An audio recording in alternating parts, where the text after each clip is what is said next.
Okay, we're talking. Why did I not lead with this? Lil Nas X. Montero, his song that released Friday, March 26, comma 2021.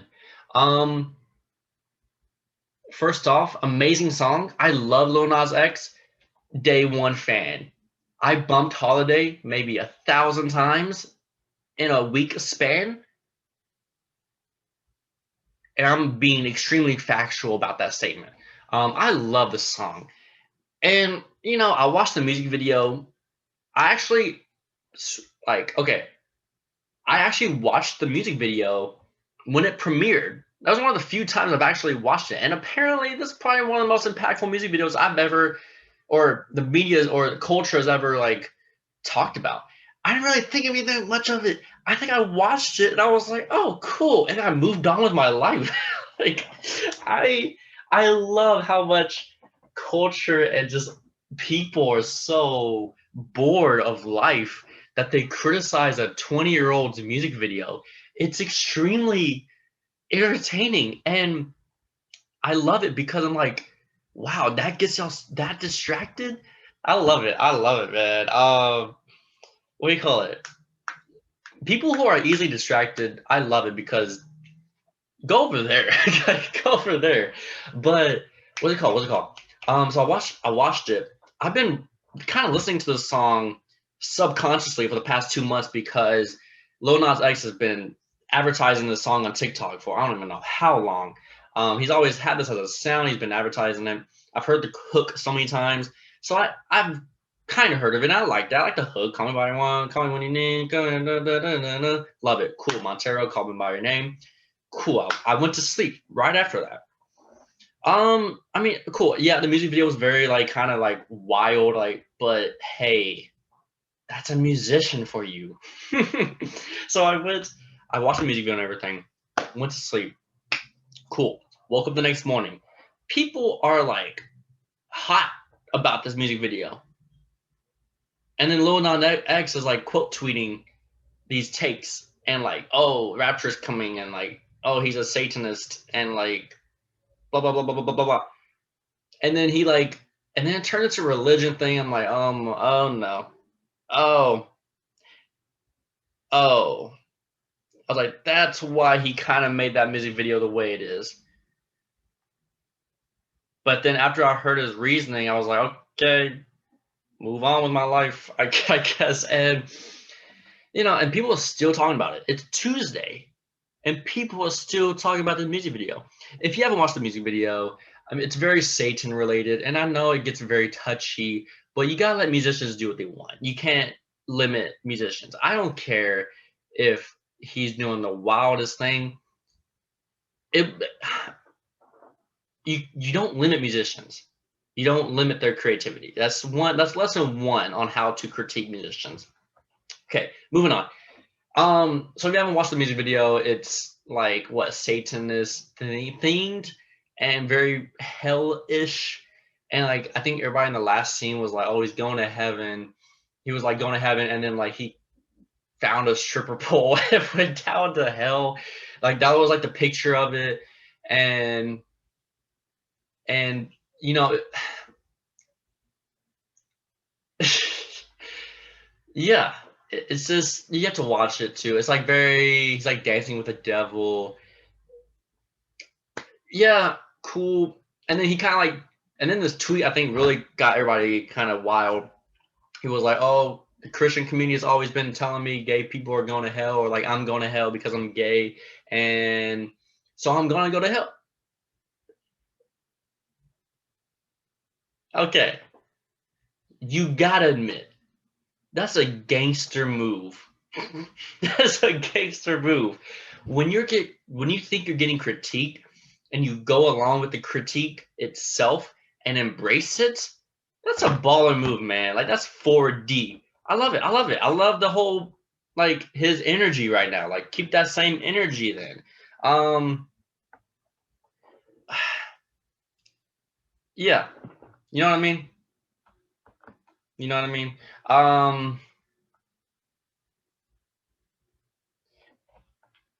like, and as like someone who like believes in Jesus, and like I wasn't offended because like that's kind of a theme in like the gay community when it comes to Christianity, because a lot of times when gay culture is brought up, or when all of that is happening, Christian culture just repels it, like saying like don't even mess with it, don't even be like friends, or you're gonna go to like tell them they're going to hell. Like it's just it's very weird and wild, and it's not loving and helpful. This is a very touchy subject, so I like just everybody has their own opinion on it, and everybody's right. So this is just my right opinion, but there's a lot of topics, and this goes for every religion. Um, there's definitely these type of touchy subjects in Islam, and with Christianity, there's definitely some touchy subjects, and when those subjects get brought up, it gets repelled. It gets like, no, don't even talk about it. Don't even mention it. Don't even say anything about it. And how would that feel if you're gay, or like if you think you're gay and you're being brought up into life, and you go to church and they're talking like, oh, gay people are bad and they're going to hell. Like, man, that stinks. Like, to be like, okay, man, something's wrong with me, like, and no one ever talks about it in a very sensitive way. There's, and I'm saying this because there are sensitive people out there. And so, especially at a church, you gotta like talk about it a little bit more. I mean, I remember like back in my days going to church, youth pastor was like always kind of like, yeah, gay people are not going to heaven, like straight up. I was like, jeez. I was like, I don't know. It's just one of those like, are you like, what if a gay person came up to this certain youth pastor, and this is a very normal youth pastor opinion, so I'm not like including or targeting things. So what if a person who thinks he is of the gay person, like a gay culture or stuff like that, um, comes up to youth pastor, is like, okay, I am um gay, but hey, like maybe I'm working, I don't know, like working on it, whatever. I don't know, fam. And the youth pastor's like, oh no, that's not allowed. Or yeah, you're gonna need a lot of work and therapy. Like, that's like very sad to hear if you are gay asking that question. Like, it's just stinks. I know a lot of people. This happened in the drug culture as well. I know a lot of people doing drugs in high school that would kind of say something to their youth pastor, and they would get kicked out of the program. I was like, I'm glad I didn't hear like these stories. I didn't really hear about for like months after, but I'm like, my goodness, it stinks. And it's not even like bad drug. It's just like things like weed, which are very kind of normal. I know this one dude. I know this one dude from my church. Not gonna say which church. Not gonna say which age or grades. But I remember this one dude. He smoked weed. This is how it is. And he was playing in a church band in the high school. Ah, I gave it away. But I wasn't. I don't know what age I was. And so he was playing the church band, and the youth pastor found out that he smokes marijuana, which is very like kind of normal. And so he got kicked off the band and kicked out of the church. I'm like, that really stinks because I feel like there's 20 more ways you could have handled that way better. And it's not like he was the type of guy to get offended easily. Like if you point out something to him, maybe he would be like, okay, I'll work on it type of thing. Like he didn't really have like an aggressive personality in his bones. So I was just like very shocked by that. And that really, so basically what I'm saying, this happens in a lot of cultures. I mean, sexual culture as well, in like that Christian community, which are very touchy subjects. Sexual culture, gay culture, drug culture, all of those things sometimes gets touchy. So Lil Nas X, he's embracing it, but yeah, whatever. I mean, I don't know. And also, what am I trying to say? In conclusion, with that, what I just said the last like 5 minutes or so, Lil Nas X is kind of playing 4D chess in the way of how this community, the Christian Fox News community, is very touchy on certain subjects, and they get offended very easily, or they not even offended, they just talk about it a little bit more. They get very sensitive to it, and so Lil Nas X is going back at the people who criticized him growing up.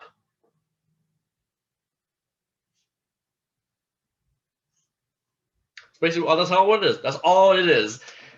I don't know. I don't know if I talked about that very well intellectually, but I hope that came across somewhat okay. Like again, my name is Charlotte Bellinghausen. I don't have a problem with anybody. I don't care. Back to Lil Nas X. What's it called? I was trying to make the point. But then there's another side of the song that was like, this is amazing marketing because attention is the new moneymaker. I don't know why people don't understand this. Do you know what have been the best response from the Christian culture to this song? To not say anything. If Fox News didn't say a word about this song, if pastors didn't say a word about this song in a bad manner, okay? If Fox News, if the pastors across the country on like social media did not talk about this in a bad way at all, Lil Nas X would be looking at this extremely different. He would have been like, "Oh, my plan didn't work." So offend, like, to make people talk, because this is the whole scam of it. Like, it's not a scam, but it's kind of a scam. So it's shock value. It's WAP all over again. Lil Nas X made this music video because he knew it would make people talk. It would make people get their attention. That's why I was like so like weirded out, because I was like, this is what we're talking about. Like, this is an attention grabber. If I can get your attention, I have you. I got you. Like, especially from a YouTube viewing standpoint, getting paid by watch time now, it's your attention is valuable now. That's why it's kind of just like, I love the marketing market manipulation move from the song and the music video. I love it. And Lil Nas X is an amazing marketer. The man lives in 2030 when it comes to like music marketing, for sure, for sure. Yeah, it's amazing. It's amazing. Yeah, that's what I gotta say about it. I did not know this song was going to cause this much controversy when it was going to come out, but it did. Apparently, apparently. And you know he's going to feed off this energy, right? Like, he already is making those satanic shoes. He's not even, okay, guys. He's not even a Satanist. He's not even like weird. He's just embracing what people are calling him now. It's just like when you get so tired of life and get so tired of criticism, you just embrace the criticism and act that I don't know. That's why I kind of like this. It's very like it reminds me of a quote of like, don't chase something, let it chase you. Like embrace it, embrace the people calling you names and like going back at them. I don't know. The what was it? He was selling like 666 pairs of shoes of these Satanist shoes. He's feeding off this for sure. So I don't know. It's very mind tricky. It's very intriguing. Very intriguing. Um, wow, I talked about that for a long time. But yeah, overall, in conclusion, I love the song Montero. Can we get back to the music? Like, can we just get back to the song at least? I love the song. It's amazing. It's great. 10 out of 10. It's right. I liked it straight up. Like on my Spotify. So I don't know. I just love his deep voice singing rap. It's the same reason why I love Giveon, or like why I instantly liked Giveon's voice, because it's like that low voices are like amazing. And maybe because I relate, I don't know, somehow, whatever, maybe, but it's always nice to hear low voices singing rap. I don't know. It's kind of something I like. Um, that's about it. I hope I said things right. I mean, what, 10 people listen to this? Sorry. What is